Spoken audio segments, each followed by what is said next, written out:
Deep within the heart of a fog-laden forest, whispers of the past danced through the trees, entwined with shadows and secrets. The air was thick with tension, a silent reminder of the horrors that once thrived in this desolate corner of the world. There, behind a rusted, broken fence, stood an abandoned research facility, shrouded in mystery and the eerie embrace of nature's reclamation. This was the place Rose's phone had led Perko, a place that was never meant to be found again.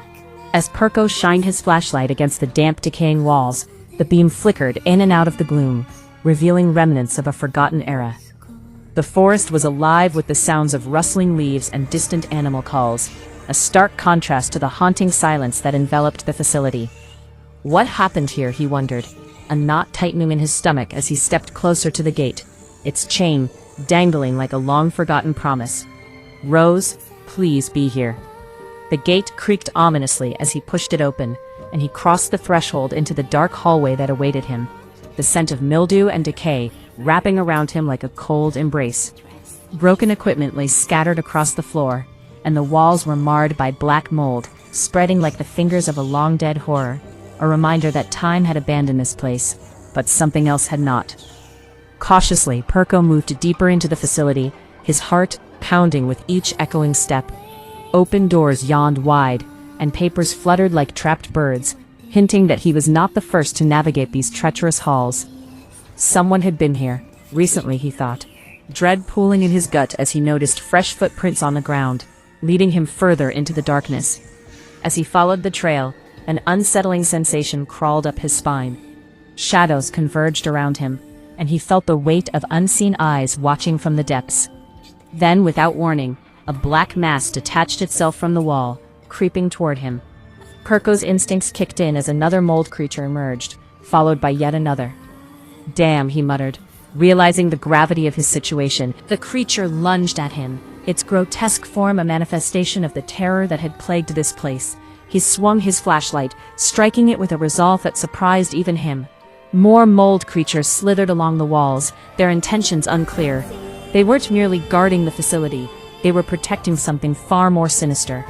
In a large laboratory room cloaked in silence, Perko finally found her, Rose. She sat alone, staring intently at a piece of paper, her expression a mixture of despair and determination. "Rose," he exclaimed, relief flooding him as he stepped into the room. But confusion quickly followed. Fear flickered in her eyes as she turned slowly towards him. "Perko?" she whispered, her voice trembling. He approached cautiously, the weight of confusion settling like lead in his chest. "I thought I lost you," he breathed, taking in the sight of her frail form. The shadows playing tricks on his mind. But she held up the paper, her hands shaking. "You need to read this," she insisted, urgency lacing her tone. The letter was handwritten, the familiar script sending a chill through him. "Rose, if you're reading this, then it means I was right." Perko's heart raced as he read Ethan's words, the implications sending ripples of disbelief through him. "This handwriting, it's him," he murmured, memories flooding back. Tears brimmed in Rose's eyes as she whispered, "It's him. He says he's been watching me." The letter continued, revealing a nightmare that defied comprehension. "I didn't die. The mold didn't let me." The truth hit Perko like a wave. The mold was more than a mere remnant of the past. It was alive, and it was spreading again. "Rose, that's impossible," he stammered, but her sudden outburst silenced him. "I know," she shouted, her frustration raw and real. The words twisted in the air as she revealed the final chilling revelation. "He says they're coming back." Behind Rose, the very walls seemed to pulse with a dark energy. The black mold crawled slowly, and he knew that the truth was already behind them. Panic surged as Perko's eyes widened. "Rose," he warned, but before he could react, she turned, and a massive mold figure loomed behind them, taking on a grotesque human shape. From the shadows, a voice called out, sending shivers down their spines. "Rose!" A sense of dread enveloped the room, and time seemed to freeze as she stood there, paralyzed. Her voice barely escaped her lips, a whisper that echoed the fear pulsing through her veins. "Dad?" The mold never died, and somewhere within its writhing mass, Ethan Winters may still be trapped. The chilling realization hung in the air, a cliffhanger that promised further horrors yet to come.